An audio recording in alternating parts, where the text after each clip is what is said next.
రాష్ట్రంలో యాసంగి కోతలు షురూ అయ్యాయి. దీంతో కొనుగోలు సెంటర్ల ఏర్పాటులో బిజీ అయ్యారు అధికారులు.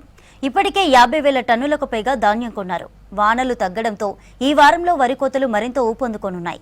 ఈ సీజన్లో 90 లక్షల టన్నుల ధాన్యం సెంటర్లకు వస్తుందని అంచనా వేస్తున్నారు ఆఫీసర్స్.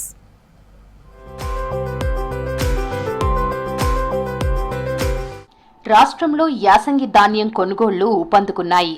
రాష్ట్ర వ్యాప్తంగా 8,000కు పైగా సెంటర్లు ప్రారంభించాలని సివిల్ సప్లైస్ శాఖ నిర్ణయించింది. వీటిలో ఇప్పటికే 1,000కి పైగా సెంటర్లను ఓపెన్ చేశారు. యాసంగిలో పెద్ద ఎత్తున ధాన్యం సెంటర్లకు వచ్చే అవకాశం ఉంది.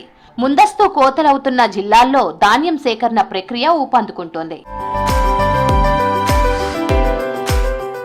మరోవైపు చెల్లింపులు వేగంగా జరిగేలా వివరాలను అధికారులు ఎప్పటికప్పుడు ఆన్లైన్లో నమోదు చేస్తున్నారు.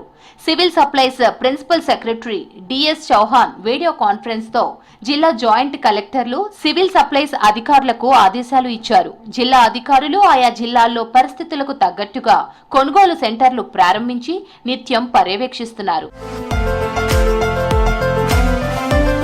రాష్ట్రంలో గతంలో ఏటా ఏప్రిల్ 15 నుంచి కొనుగోలు కేంద్రాలను ప్రారంభించేవారు. కానీ ఈ ఏడు 25 రోజులు ముందస్తుగానే సెంటర్లు స్టార్ట్ చేశారు. ఇటీవల వరుసగా 2 రోజుల పాటు రాష్ట్రంలో అకాల వర్షాలు కురిశాయి. దీంతో ధాన్యంలో తేమ శాతం అధికంగా ఉన్నందున కొనుగోళ్లు కొంతమేర తగ్గాయి.